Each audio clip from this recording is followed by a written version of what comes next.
देख रहे हैं सत्यहिंदी.com। एक नजर अब तक की सुर्खियों। कांग्रेस नेता उदित राज ने पहलगाम हमले को लेकर केंद्र सरकार से सवाल किया है। समाचार एजेंसी ANI से बात करते हुए उन्होंने कहा कि एक के बदले 10 सिर लाने की बात कही थी, लाहौर तक घुसकर मारेंगे, ये सब वादे थे। अब मोदी जी को उन वादों को पूरा करना चाहिए। मैं राजनाथ जी से पूछना चाहता हूं कि रोक कौन रहा है? देश की जनता उस दिन से चाह रही है, उसे पूरा कीजिए। कांग्रेस पार्टी और पूरा विपक्ष आपके साथ है। कांग्रेस और भाजपा के बीच रफाल विमान पर बयानबाजी हो रही है। एक तरफ कांग्रेस के यूपी प्रदेश अध्यक्ष अजय राय ने रफाल विमान के मॉडल पर नींबू मिर्ची दिखाते हुए मोदी सरकार से सवाल किया कि नींबू मिर्च कब हटेगी, रफाल कब काम करेगा। वहीं भाजपा ने इसे सेना का मनोबल गिराने की कोशिश और रफाल विमान का मजाक उड़ाना करार दिया। दरअसल कांग्रेस नेता अजय राय ने रविवार 4 मई को रफाल विमान के मॉडल पर नींबू मिर्च दिखाते हुए एक बयान दिया था। वहीं अब अपने इस बयान पर उन्होंने आज 5 मई को कहा कि देश के रक्षा मंत्री जब रफाल लेने गए थे तो उन्होंने नींबू और मिर्च बांधा था। उस समय की तस्वीरें और वीडियोस हैं। यही मैंने कहा कि ये नींबू मिर्च कब हटेगा, रफाल कब काम करेगा और आतंकवादियों के खिलाफ कार्रवाई कब होगी। उन्होंने कहा कि कांग्रेस शुरू से सरकार के साथ खड़ी है। कांग्रेस सरकार की हर कार्रवाई का समर्थन करेगी। हम ये कहना चाह रहे हैं कि आप कार्रवाई करिए, लोगों को बरगलाने की बात ना करिए। पहलगाम आतंकी हमले के बाद असम के विभिन्न हिस्सों से 3 और लोगों को भारतीय धरती पर पाकिस्तान का बचाव करने के आरोप में गिरफ्तार किया गया है, जिसके बाद अब तक गिरफ्तार किए गए लोगों की कुल संख्या 42 हो गई है। मुख्यमंत्री हेमंत बिस्वा शर्मा ने यह जानकारी दी। रविवार देर रात एक्स पर एक पोस्ट में मुख्यमंत्री ने कहा कि बारपेटा, होजई और चिरांग जिलों से एक व्यक्ति को गिरफ्तार किया गया है। उन्होंने कहा कि भारतीय धरती पर पाकिस्तान का बचाव करने वाले देशद्रोहियों के खिलाफ कार्रवाई पर अपडेट कुल 42 राष्ट्र विरोधी लोगों को सलाखों के पीछे डाला गया। रक्षा मंत्री राजनाथ सिंह की आप जो चाहते हैं वह अवश्य होगा। इस टिप्पणी पर RJD सांसद मनोज झा ने कहा कि सेना का पराक्रम किसी सरकार से तय नहीं होता। देश की सुरक्षा सेना की बहादुरी पर निर्भर करती है। यह वही देश था, वही सेना थी। पाकिस्तान के 2 टुकड़े हुए और बांग्लादेश बना। हमने शायद ही कभी ऐसी स्थिति देखी हो जब दुनिया का नक्शा बदला हो। मेरा मानना है कि रक्षा मंत्री को यह याद आ रहा होगा कि कार्रवाई होनी चाहिए, जल्दी होनी चाहिए। देश एक स्वर में बोल रहा है। वक्फ संशोधन कानून को लेकर दाखिल याचिकाओं पर सोमवार 5 मई को सुप्रीम कोर्ट ने सुनवाई टाल दी है और अब 15 मई को अदालत मामला सुनेगी।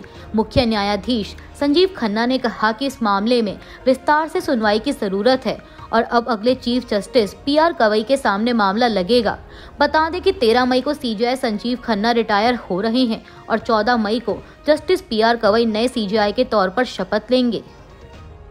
पश्चिम बंगाल की मुख्यमंत्री ममता बनर्जी ने दीघा जगन्नाथ मंदिर को लेकर बीजेपी की ओर से उठाए जा रहे सवालों पर प्रतिक्रिया दी है। उन्होंने पूछा है कि बीजेपी इस मुद्दे पर इतना गुस्सा क्यों है। ममता बनर्जी ने कहा कि हम पुरी के मंदिर की इज्जत करते हैं और हम जगन्नाथ धाम की भी इज्जत करते हैं। काली मंदिर और गुरुद्वारे देश भर में हर जगह हैं। हर मंदिर हर जगह पर होता है। उन्होंने बीजेपी का नाम लेते हुए कहा कि इस मुद्दे पर इतना गुस्सा क्यों है। मीडिया रिपोर्ट्स के मुताबिक ममता बनर्जी ने पश्चिम बंगाल के समुद्री तट दीघा में भगवान जगन्नाथ के भव्य मंदिर का लोकार्पण किया है। ये समारोह बुधवार को यानी अक्षय तृतीया के अवसर पर आयोजित किया गया था, जिससे राज्य के प्रमुख विपक्षी दल यानी भाजपा ने खुद को दूर रखने की घोषणा की थी। बता दें कि भाजपा दीघा में मंदिर बनाए जाने का विरोध करती आई है। हाल ही में कांग्रेस नेता राहुल गांधी ने एक बयान दिया था कि कांग्रेस से जब गलतियां हुई तब वो नहीं थे। हालांकि फिर भी वो इतिहास में कांग्रेस से हुई गलतियों की जिम्मेदारी लेते हैं। दरअसल कांग्रेस नेता ने अमेरिका की ब्राउन यूनिवर्सिटी के एक कार्यक्रम में हिस्सा लिया था। इस दौरान एक युवक ने राहुल गांधी से सवाल करते हुए कहा था कि कांग्रेस के राज में सिखों को अभिव्यक्ति की आज़ादी नहीं थी। युवक ने ये भी कहा कि आपकी पार्टी में गलतियों को स्वीकार करने की परिपक्वता का अभाव लगता है। इस पर राहुल गांधी ने कहा कि जहां तक कांग्रेस की गलतियों की बात है, उनमें से अधिकतर गलतियां तब हुई जब मैं नहीं था, लेकिन मैं उन सभी गलतियों की जिम्मेदारी लेने को तैयार हूं जो कांग्रेस पार्टी ने अपने इतिहास में की हैं।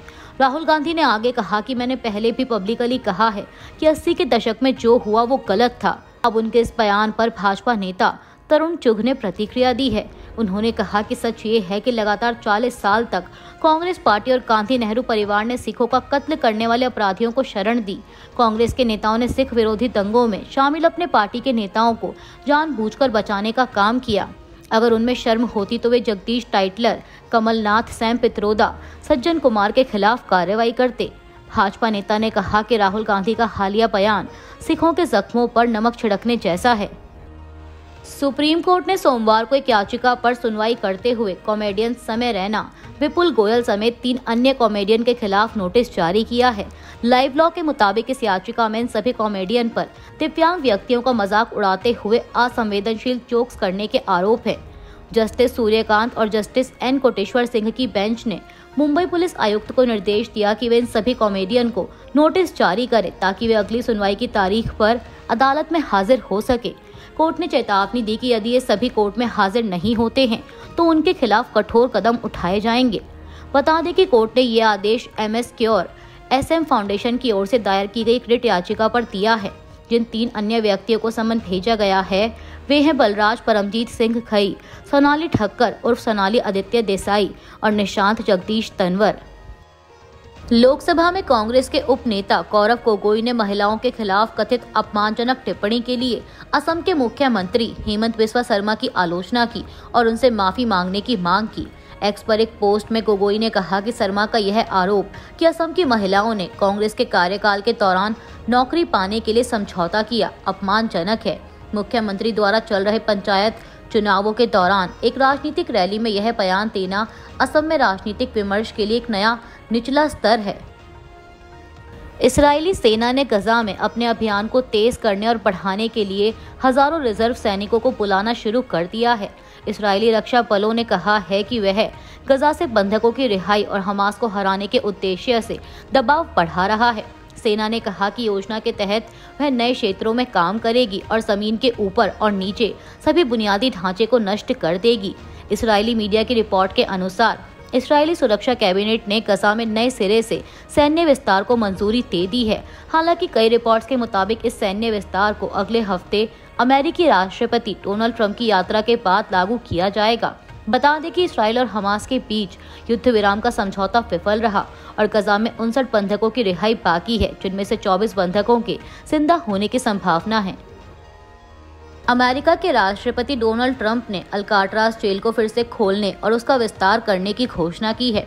रविवार को अपने ट्रुथ सोशल पर ट्रंप ने लिखा कि लंबे समय से अमेरिका क्रूर, हिंसक और बार बार अपराध करने वाले अपराधियों से त्रस्त रहा है। ट्रंप ने कारागार ब्यूरो के साथ न्याय विभाग, FBI और होमलैंड सिक्योरिटी को ये जेल दोबारा खोलने का निर्देश दिया।